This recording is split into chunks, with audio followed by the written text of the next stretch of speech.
Tonight's big stories. Kanlaon City in Negros Oriental has been placed under a state of calamity while thousands have been evacuated following Canlaon volcano's explosive eruption on Monday.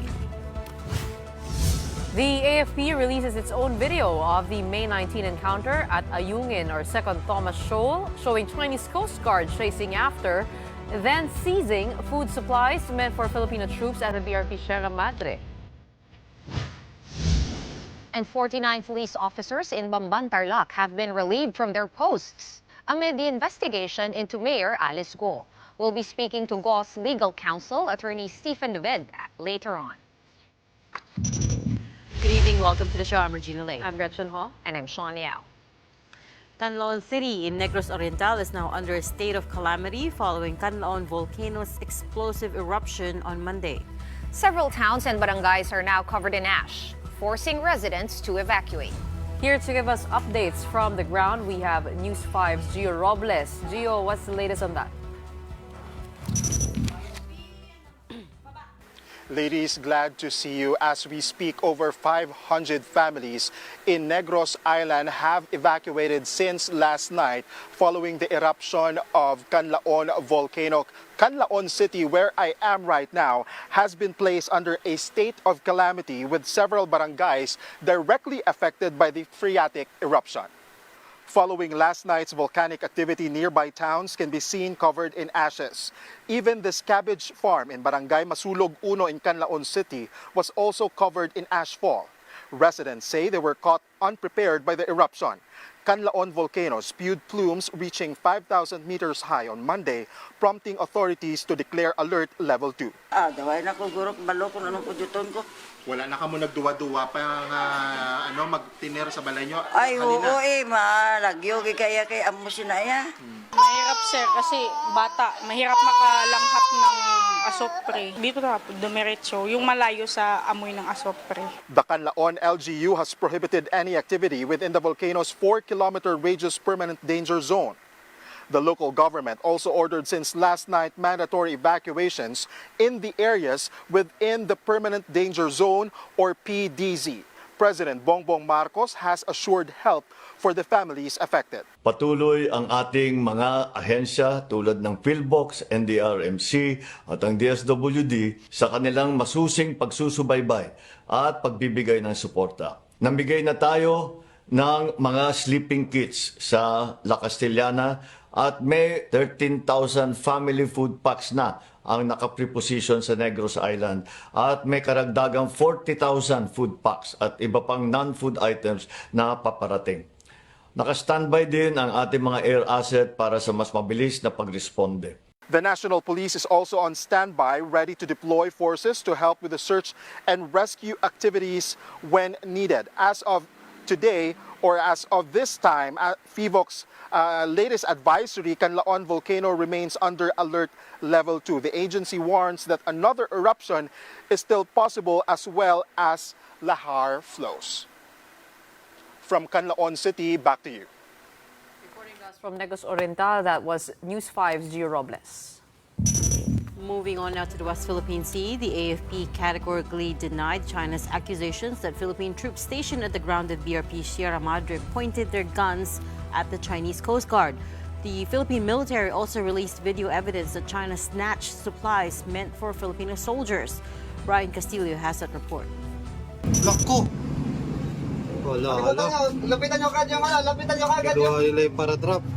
This video shows two rubber boats of the China Coast Guard appearing to play patintero in chasing around the Philippines' much smaller rubber boats in the waters of Ayungin Shoal May 19. This footage was taken from the BRP Sierra Madre, which was supposed to receive supplies airdropped by the AFP for the troops stationed in the military outpost. But when Chinese agents in the area saw the airdrop mission, they immediately deployed rubber boats to seize the supplies meant for the Filipino soldiers. That's when the chase began. Ako, babagay lata. Muntik na. Babagayin. Hilahin nyo yung parachute. Hilahin, dalhin sa pamura. China's rubber boats stop at nothing to chase and block the Philippines' rubber boats. Yoko, sa pamura, babangkain kayo.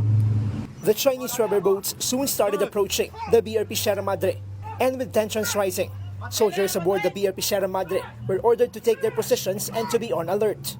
Huwag nyo ipakuha. Yung mga baril natin, standby dyan sa gantab. At the end of that video, it can be seen that one of the Chinese Coast Guard personnel moved to snatch supplies from the Philippine rubber boats. But those at the BRP Sierra Madre started screaming at them. The Chinese Coast Guard backed off afterwards. The AFP notes, these are scenes that China's released footage of the incident did not show. The BRP Sierra Madre is a commissioned Philippine Navy ship, and therefore it is authorized to have weapons.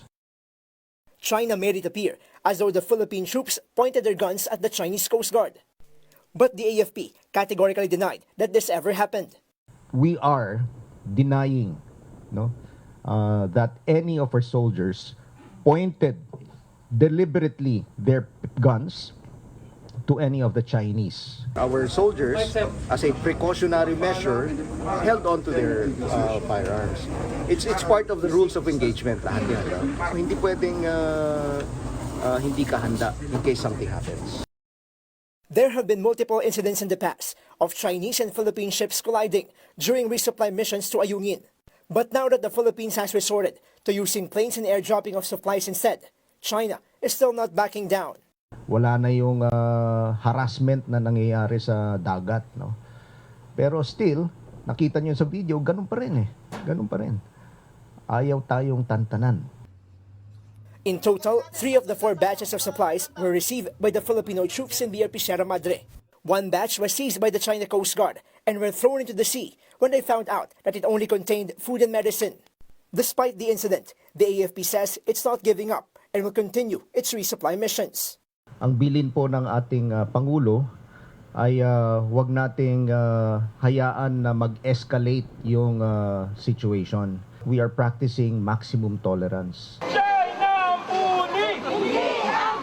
Back in the mainland, some militant groups expressed their condemnation of China's actions by lying on the sidewalk in front of the Chinese embassy in Makati while holding signages saying that Chinese vessels are the ones trespassing in the West Philippine Sea. Ang sinasabi nilang nasasakupan nila ay maliwanag na nakapaloob sa ating exclusive economic zone. Nakapaloob sa 200 nautical mile na tinatawag natin. This protest comes on the back of China's threat to detain supposed trespassers in the disputed waters. For News 5, Brian Castillo, we are One News. To strengthen its defense, the Philippine military has kicked off maritime aviation drills with the United States. And these will be held in different provinces, including one that is facing the West Philippine Sea. Drills under this year's MASA, or Marine Aviation Support Activity between the Philippines and the U.S. Marine Corps, are the biggest to date. More than 3,000 Filipino and American soldiers are participating in the joint drills.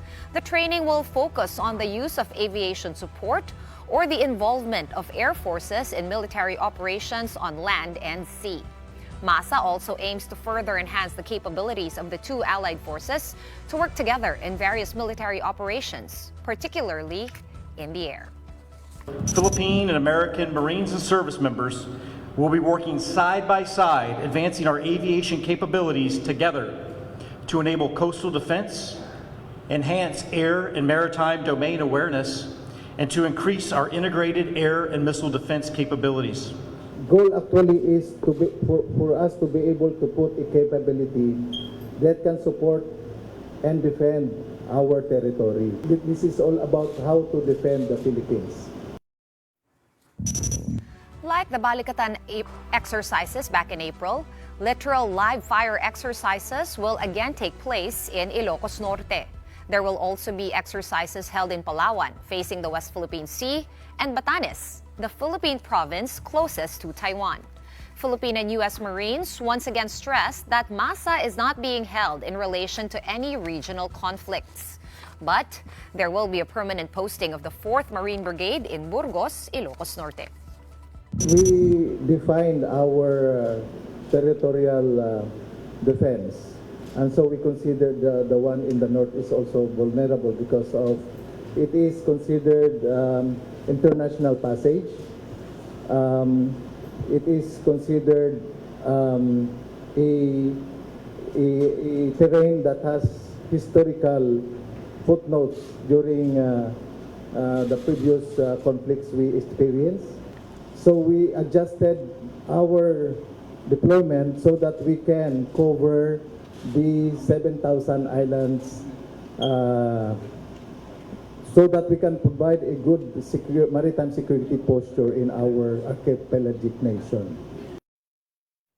Here to tell us more about the latest incident out in the West Philippine Sea, we have with us on the show AFP Spokesperson Colonel Padilla. Magandang gabi po. Good evening, ladies. Good evening to our viewers. Okay, Colonel, the AFP released a video today showing speedboats, rubber boats, rigid hull boats of the Philippines and China playing cat and mouse with each other. But to be honest, the videos have come piece by piece. Can you give us a big picture, or can you give us the full story of what was happening out here in mid-May? On May 19th, the Armed Forces of the Philippines conducted a resupply mission via airdrop. So with this, you can see in the video that the Chinese tried to take hold of the provisions that were intended for our troops in Ayungin Shoal. Okay, Colonel, can you give us some more context? Ang dami kong tanong actually. First off, is this in a reaction to the video that China first released showing the other side of that confrontation according to their narrative? Also, how often do we do airdrops? I know we talk about this, but we have not seen these videos. So, marami po ba kayong hawak ng mga gantong video? Lahat po ba ng mga resupply missions nowadays dinodocument? How much videos do you have that we haven't seen? How often does this happen? Can you set the context for us, Colonel? To put things into perspective, yung atin pong mga ROREM missions, regular po natin kinoconduct yan.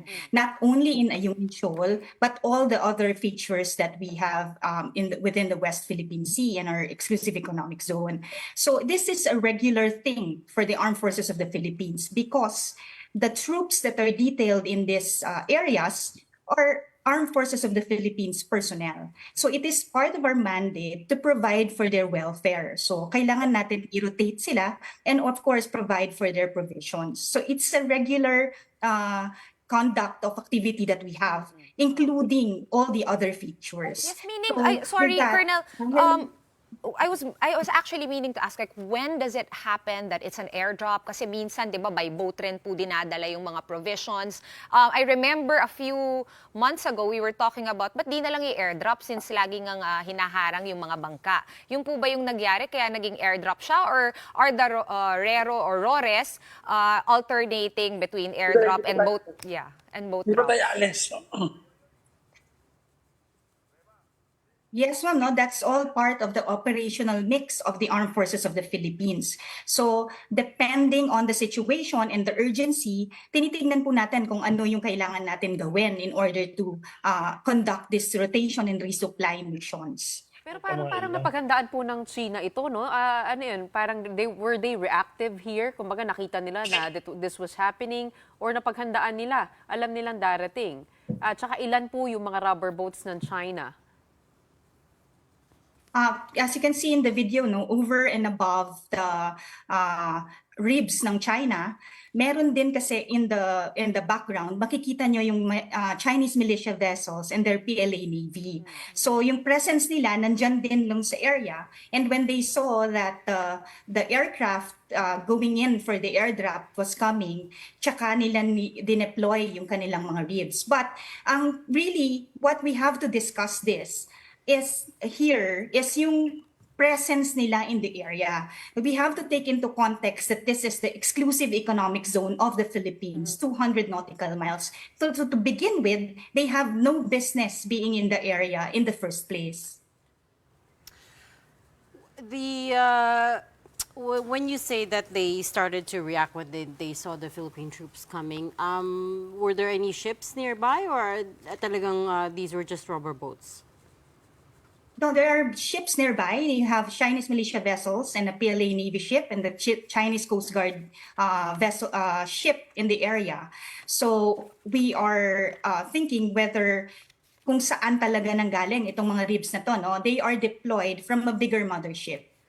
Okay, go ahead. Okay, Colonel, nakita natin yung isa pang issue nito, no, nagsimula kasi yung issue, I think China released a video, sabi nila, tinutukan daw ng baril ng mga marine natin, ng Philippine Marines, yung mga Chinese Coast Guard na nakasakay doon sa rubber boats. What can you tell us and clarify kasi hindi namin makita sa video, medyo malabo po, mukhang may baril nga doon, narinig din doon sa video, mismo from the AFP, ang narinig ko ay guns on standby. Ang meaning ba nun, naka-standby lang pero hindi nakatutok, can you explain that to us?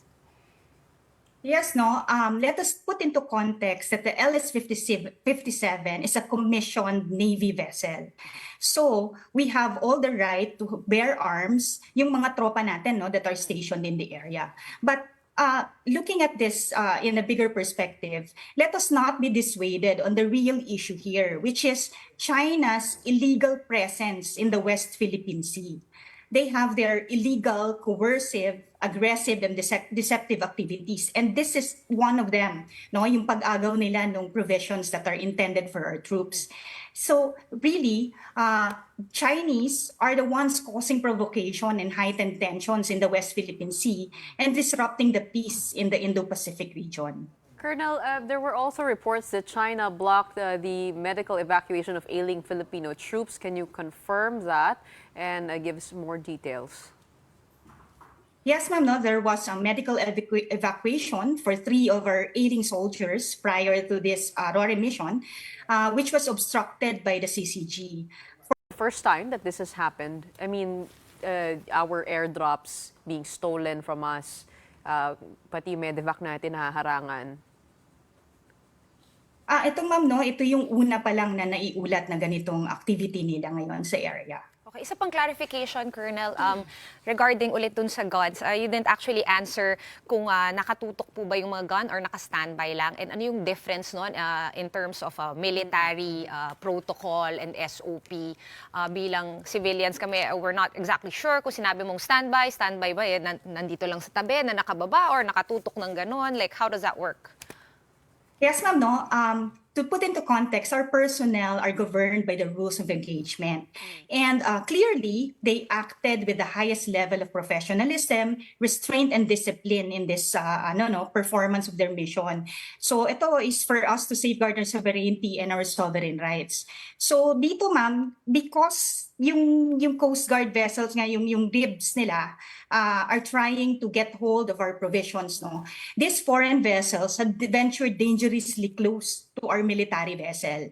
And therefore, they are in violation of our safe distance protocol, which necessitates heightened vigilance on our part and alertness from our personnel. Hence, our troops were seen on guard because of the CCG's provocative presence near the BRP Sierra Madre. Okay. Again, this incident happened on May 19th. As far as we know, China was the first to release their video. Why did we wait to release the footage? Was there any reason behind it? Sabi nga natin, ma'am, no, we are trying to normalize the RORE emissions. So this is only one of the different features that we are conducting RORE missions.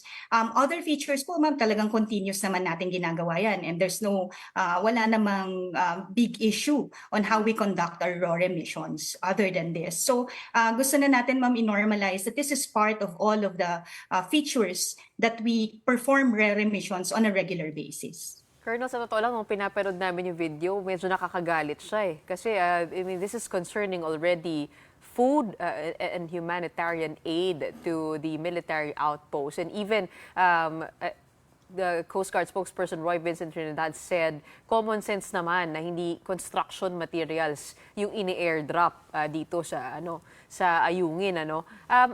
Ano po ang plano natin? Para kasi mukhang, I mean, if you're bringing out guns already, it seems to be headed, I mean, there's no other way. Ano po yung plano natin in terms of, in case this happens again, how do we keep our military men from being harassed?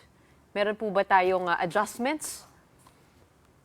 So for the side of the Armed Forces of the Philippines, we are exploring other strategies so that we can safely and successfully conduct RORE missions without the interference of the CCG. Kung makita nyo nga ma'am, part ito ng operational mix nga natin, atong airdrop, kasi nakita na natin how dangerous it is when we do our by sea, no? So but ginawan pa rin nila ng paraan para maagaw ito, and nakita naman po talaga natin na pagkain talaga yung laman ng provisions, no? And there was now even no need for them to throw it back to the sea. Kung talaga BRP Sierra Madre, meaning of course hindi naman ganun ka-perfect yung airdrop, so pag nalaglag talagang hahabulin nila.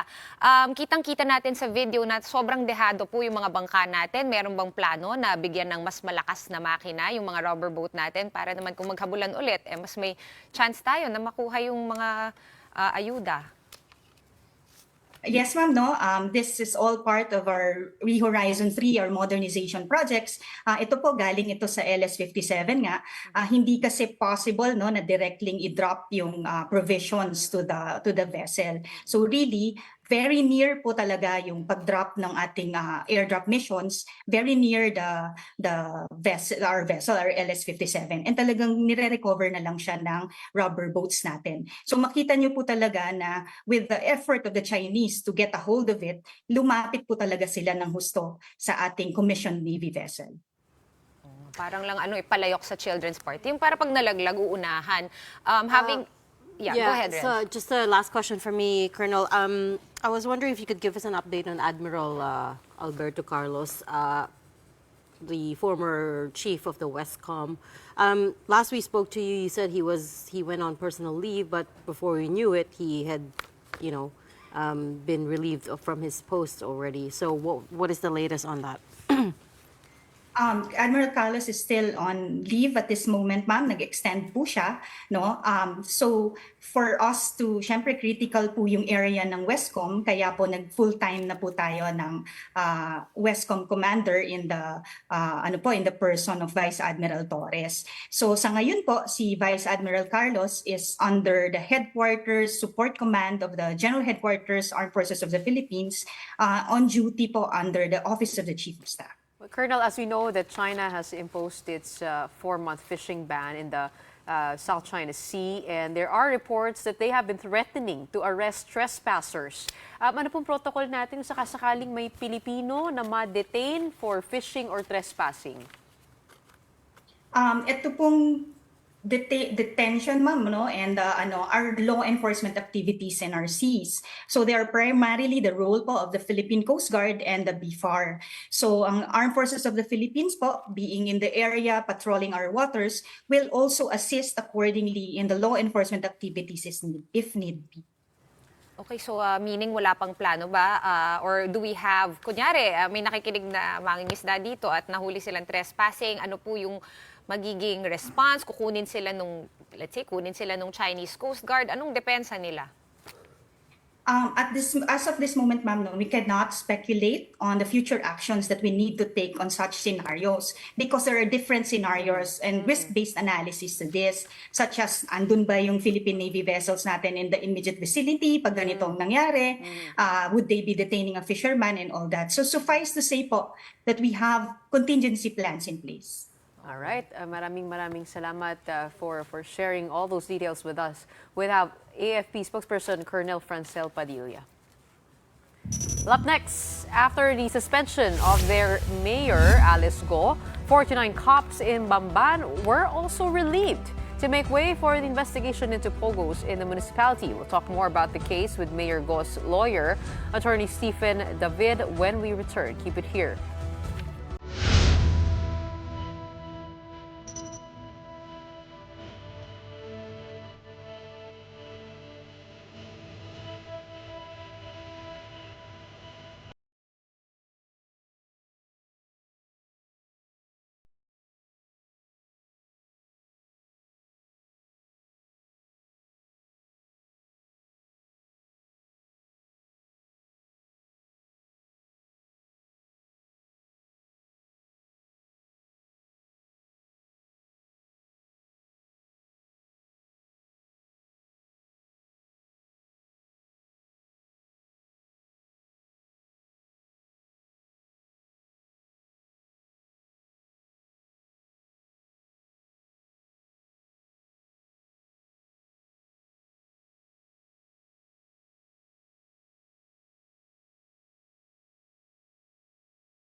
Welcome back to the Washington Big Story here on One News.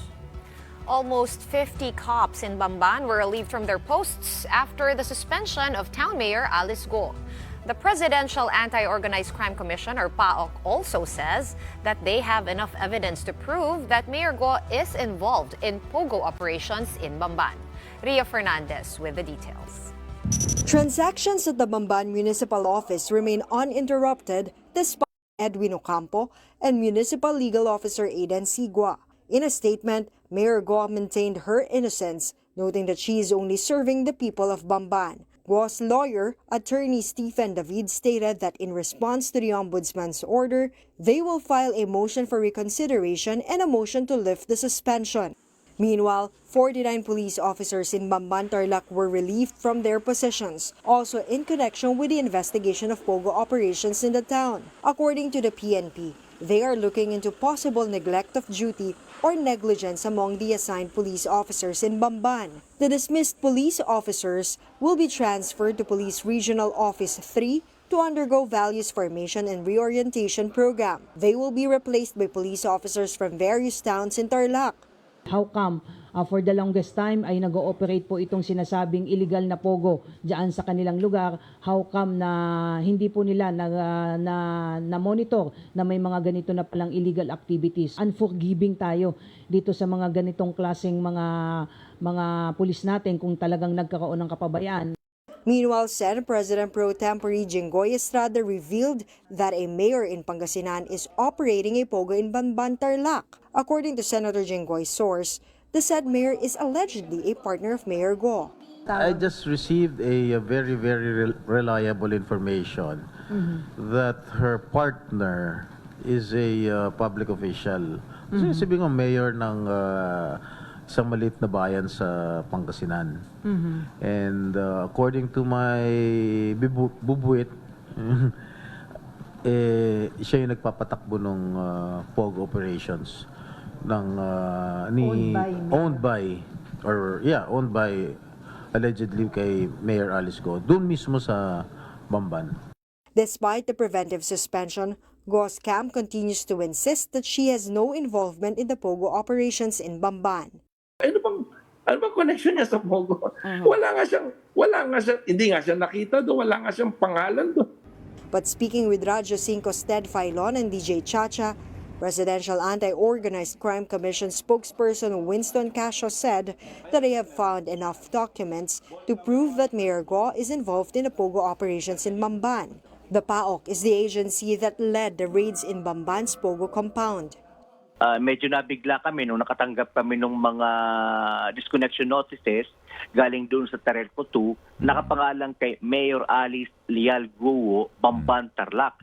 So doon kami nagsimulang maghalukay ng mga ebidensya na meron nga po siyang involvement dito sa naturang raided na pogo ito. Sa pag-ahalukay namin, napakarami namin nakitang dokumento.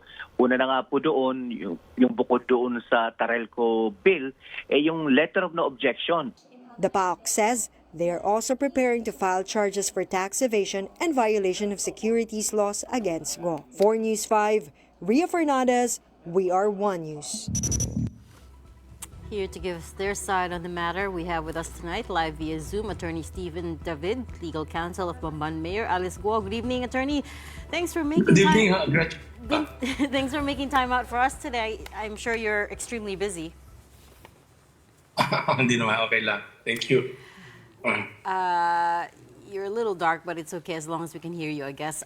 Listen, the first thing I wanted to know is actually, can I ask how long you've been Alice Guo's lawyer? How long have you known her? I was engaged last after the Pogo raid. That was in March. April, first week or second week of April. Also recently 2024. Recently lang. Very recently. Did you know her before? I haven't known her before. Okay.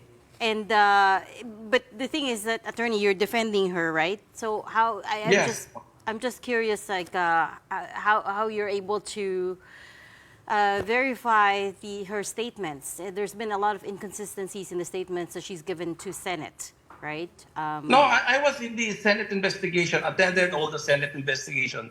I did not find any inconsistency. In fact, she was very consistent in her answers. It's just that she wants to be sure before answering. But she cannot just say yes or no. You know, she is under oath, and she has to think about the answers that she will be giving. I guess I don't understand why you have to think of the answers when these are they're questions relating to her person, right? Therefore, you should know the answers immediately. So I'll give you an example. For instance, she said her mother was Amelia Leal, but the PSA said they don't have a record of such a person. And then also in her birth certificate, it says her parents are married. But again, the PSA says they don't have such a record for the parents. Again, I'm trying to put two and two together here, trying to understand how you're able to, attest to the veracity of her claims when there are a lot of holes here. No, the birth certificate was prepared by an informer. She had nothing to do with the preparation or information given in the birth certificate. So how can we fault her for that? And as to the identity of her mother, she was just informed that her mother is a certain Amelia Leal by her father. She never saw the mother in her entire lifetime. Yeah, but for instance, there was also the issue of the siblings, right? She wasn't very upfront about the siblings. We only found out about it later on after Senator Riz Ontiveros showed the travel documents of her traveling with the siblings. During the first Senate hearing, she was asked if she knows the Sheila Leal Guo. She did not categorically say she didn't know. She said, I will check who this person is. Because as far as she knows, she does not have a sister by that name. But after the second hearing, when she had the opportunity to confer with her father, she was now sure that Sheila is her half-sister, also a daughter of her father. Attorney naman, that's a technicality. You're trying to get us on a legal technicality. I mean, she's already traveled with the siblings, 16 right? times, according to the Immigration Bureau's reports. I was avidly following the hearings din po, and honestly, attorney, I was so confused by all the details. So we're hoping you can shed some light. So she did not know this person she was traveling with was in fact her half-sister? When a father or a man for that matter, had sired several children, will she have to flaunt it over the other children? Kapatid nyo yan, anak nyo yan. Most of the times, the father does not give details as to the other siblings. Diba? Tinatago nila yan eh. So, yes po. Pero bakit po sila nakapag-travel? So obviously, hindi sila tinago forever from each other because Alice and Sheila, supposedly, according to Immigration Bureau records, ay nakapag-travel together 16 times. In those 16, was that under the assumption na hindi nila alam? Mag-anak sila? They were partners. They were partners. But remember, who supplied the incorporators in these companies? It was the father who made the incorporation. The father just named several people in the as incorporators. They never knew each other. Of course, when they started commencing business, they know they were partners. Attorney, pupuntahan ko lang po itong preventive suspension ng Office of the Ombudsman kay Mayor because of the issuance of business permits, even if the PAGCOR license was revoked. First of all, kasi nakita ko October 25 yung na-issue yung business permit. Hindi po ba alam ni Mayor Alice na na-revoke itong permit? Hindi niya tinanong ba na kung meron silang provisional license from PAGCOR, which is a requirement for the issuance of a business permit? Nung in-issue niya yung mayor's permit ni Mayor Alice, merong provisional license. In fact, subject yan sa stipulation that it can be revoked kung hindi makukuha yung license. But there was a provisional license. Pero hindi na renew, di ba? Tapos tama po ba yung appreciation namin ng facts, Attorney David, na kumbaga, hindi pa paso yung provisional license from PAGCOR, nabigay niya yung permit, pero after Correct. some months, biglang nag-expire, hindi na na-renew. What then happens nga sa business permit ng ganon? Hindi ba automatic na canceled yun? Because that business permit was given, of course, with the assumption na may actual, active, valid gaming license. By operation of law, automatically makakancel dyan. Kasi yun nga ang condition. But ang issue dito, ang pinag-uusapan, when she issued the mayor's permit, meron bang compliance yung applicant? Meron. Kaya nga, ang issue lang naman dito, yung pag-issue niya ng mayor's permit eh. Bakit? At that time, nung in-issue niya yung act na yan, compliant yung applicant eh. There was a provisional license given by PAGCOR. Pero bakit hindi po na-revoke ito, no? Kasi that is another issue. Correct. Hindi naman kasi yan ang pinag-uusapan ang issue. Why did she issue a mayor's permit during the time na nag-apply? Because there was a provisional license at that time. Bakit Pero naman po hindi na i-revoke yung business permit nung napaso na po yung provisional license? I know that's a different matter, but out of curiosity, would you know why? That is actually the argument of the Office of the Ombudsman. If there is a condition on a certain privilege, that is all automatically revoked kung hindi niya na-comply yung conditions na yun. Hindi na niya kailangan i-revoke yun. Subject to a condition, di mo na-comply, they revoke.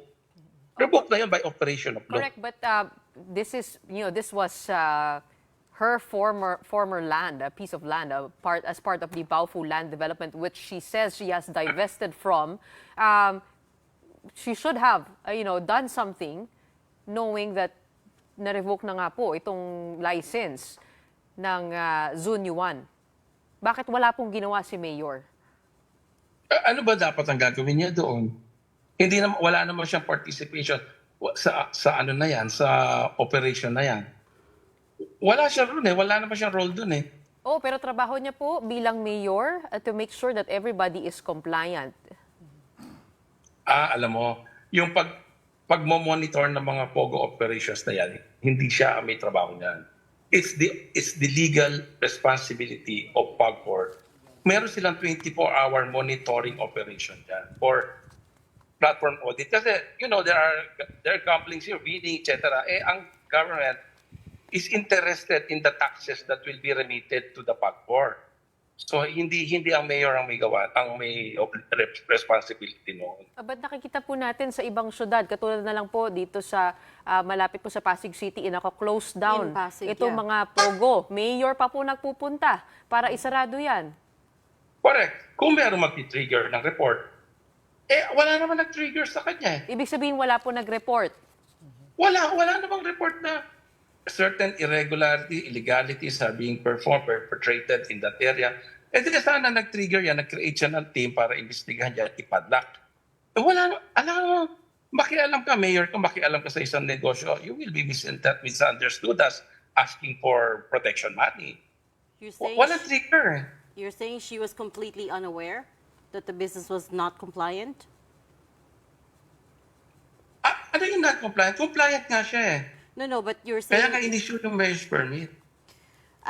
But you were saying she was unaware that may problema yung may POGO there. Na na-revoke po. Was she informed? Was there any lead na sinasabing, may illegal dito, allegedly kiniklaim ng PAO? May ganyan. Was she informed of that? Who informed her para kumilos siya? Kasi you don't expect an executive head na pumunta sa bawat corporation at mag-imbestiga na walang trigger. With all due respect, Attorney David, dumaan lang po ako dyan nung last weekend. No? Sobrang laki niya po sa Google Maps. Hindi lang yon. As everyone has pointed out, it's right behind the munisipyo. 2 times na rin po siya na-raid. Na-raid po siya noong 2023, na-raid din siya noong 2024. Are you saying that wala po siya talaga at all sa radar ni Mayor Guo? Nung na-raid dyan, nung 2023 yata yun, di naman 2024. Ito lang yung correct. 2 beses po. Wala siya. Wala siya doon. Kaya nga nung pinaimbestigan niya, nag-create siya ng team, naka-file na yung case. So, hindi na siya pwede makialam. Out of the country siya noon eh. So, nung nagkaroon ng raid, out of the country siya, nung pagbalik niya, nag-create ng team to inspect, investigate, meron ng cases filed. Hindi na niya pwede pakialaman yun. How do you explain her ties to the two people who were implicated in Singapore's largest money laundering case? Right, they were co-incorporators of Baofu Land, which again is the company that owns the land that the Pogos were housed on. So how do you explain that then? She already explained that exhaustively in the Senate investigation. Yes, okay, Attorney. She said she was a meat dealer. She was a meat dealer, right? Yeah. She was a hog raiser. So supplier siya ng karne sa Clark, sa mga restaurants, hotels. Then she met Huang Zijiang, the owners of various restaurant operations in Clark. So over time, naging confident siya, naging kaibigan niya. So she invited this guy to duplicate what is in Fontana in Bamban, because she had this 7-point-something hectares of land which she wanted to develop. Siyempre gusto niya kumita, negosyante siya eh. So she enticed Hu Jiang, mag-create ka. It was intended for housing and construction facilities. Yung article of incorporation ng Bapua is for housing facilities. Diba? So they started small. Partner sila, 50-50. Dalawa lang sila, si Jiang. And then, nung hindi na kaya ni Mayor yung financial contributions, kasi ano lang ang kaya niya yan, lupa lang. So as far as she's concerned, she's only up to the capitalization na lupa lang ang kanyang ipoprovide. But then, madidilyot kasi nagpapasok ng pera si Hu Jiang. She decided to divest. At that time, si Hu Jiang nag-source out na ng kanyang mga partners na hindi naman niya kilala. Hindi naman niya kilala kung... Kasi itong mga contacts ni Hu Jiang to eh. So hindi niya kilala. Right. Ang kilala niya si Zijiang ata yun. Yung sinasabi nila na wanted sa Singapore, nalaman nga lang natin yan sa Senate. Jiang Regina and Lin Baoying are the names. Yeah. Na-meet niya nalaman lang niya yan sa Senate na involved sila sa mga ganyan I understand. activities. I heard what she said at the Senate. I know she said that she was unaware of their criminal backgrounds. Correct. But my question to you is that really plausible? I mean, you're painting her out to be a sharp businesswoman, right? And as a sharp businesswoman, don't you think that one would at least know about the criminal backgrounds of your partners? You're saying that she was completely unaware? She knows her partner, Hu Zijiang, a known entrepreneur, restaurant operator in Clark. She knew this Hu Zijiang. No, I'm talking about the two that were implicated in the money laundering case. She did not know this because these are the partners of Hu Zijiang, Huang Zijiang. These are the partners. Kasi when she backed out from the negotiation, from the business, kasi she cannot provide with financial capitalization, hanggang lupa lang. This guy outsourced from other investors. Hindi si Alice yun eh. Hindi si Mayor Alice ang naghanap ng mga investors. Isa lang ang kakilala niya doon. Okay, attorney, dito na lang, no? Ito na nga, nagsalita na si Ombudsman. Ano naman ang game plan ninyo? Are you going to file an appeal against the preventive suspension ni Mayor Guo? Kasama na dun, syempre, yung mga ibang kasamahan niya sa munisipyo ng Bamban. What's the game plan there, as much as you can tell us? Ako kasi, I always believe in the sense of fairness and integrity of the Ombudsman. So ako, kung makikita niya yung depensa namin, I'm sure ma-enlighten siya, makikita niya wala namang illegal sa ginawa ni Mayor Alice. Wala illegal dun eh. Kasi kaya nga ako, magpa-file ako by Thursday na motion for reconsideration with request to lift the suspension. Kasi when the Ombudsman sees this defense, kasi hindi naman tayo nabigyan ng privilege, ng chance to present our side, I am confident that this Ombudsman, who is a very fair guy, will see the light na, wala naman palang wala naman palang illegal dito. Kasi ang issue lang, nag-issue ka ng mayor's permit, meron namang provisional license ang ginrant mo. Kung hindi mo naman i-grant to, matatamaan ka naman ng dereliction of duty. red tape ka pa, anti-red tape ka pa. Di ba within ano lang yan eh. Within 72 hours, dapat mag-issue ka ng mayor's permit. Attorney, sorry mawalan tayo ng oras. Yung executive session matutuloy po ba? Dapat, I think roughly middle of this week siya nakaschedule. Bukas yun, bukas. So tuloy, bukas. Okay. I know. Wala na Pero hindi naman pag-asa kami na, kasali doon. Okay. Wala na pag-asa na mapa-DNA test po sila, Lin Wenyi at Xian Zhongko, mga pauwi. Saan na po sila? Alam mo, sino ba nag-allege niya na nanay yan o kapatid yan?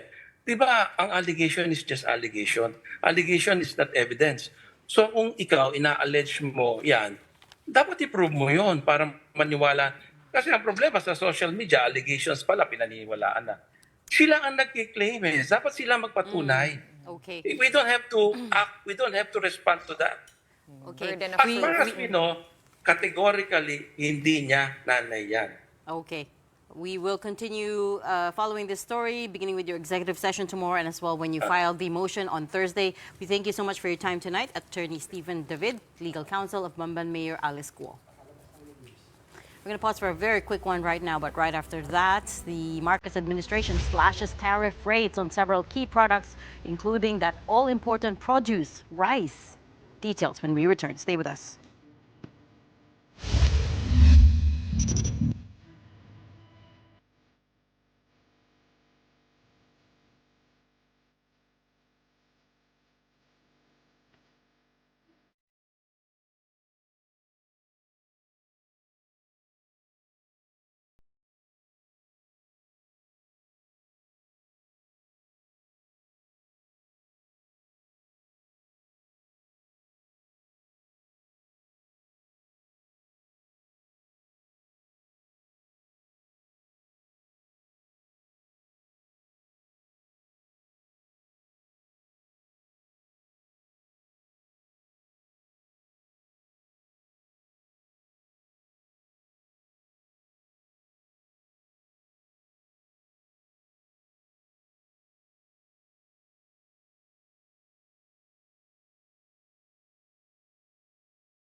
Welcome back. You are watching the big story here on One News. The Marcos administration has approved a sizable tariff cut on rice and is also extending lower tariffs on some commodities.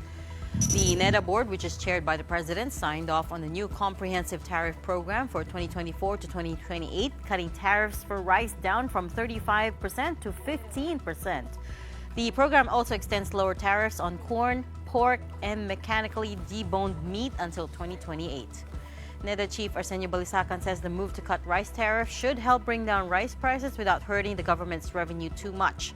The government is aiming to lower rice prices down to 29 pesos per kilo this year, but only for the poor households or those who fall under the 4P program. Balisacan also said it would take time before consumers feel the impact of the tariff reduction as global rice prices remain high. And indeed, high food prices, climate change, geopolitical tensions, and a sharper than expected slowdown in China all pose risks to the Philippine economy. And that was the key message of the World Bank's Philippine Economic Report released just this afternoon. The bank retained its 5.8% growth forecast for the Philippines on 2020, or at least for 2024, on the back of strong household consumption and sustained strength in the services sector. GDP is expected to accelerate to 5.9% next year. The bank also said the country needs to boost its resilience to climate change and extreme weather, citing disruptions that El Nino has caused and the prospect of La Nina later this year. As for whether or not the Philippines will hit its goal of graduating to upper middle income status by next year, World Bank senior economist Ralph Van Doorn said it will probably be later than that.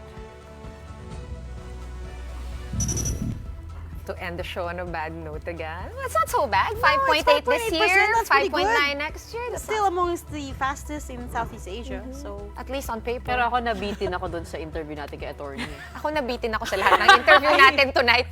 Can we try again tomorrow, girls? We don't have enough time, but they will have an executive session tomorrow, so we should get more details from that. And also, as he said, he's filing motion for reconsideration on Thursday. So alam na natin to see on what grounds they will be filing the MR. Okay, well, again, still a lot to happen before the week ends. But for today, That's it from us three here at Big Story. we are One News, all sides, all the time. Thanks for tuning in. Have a good night.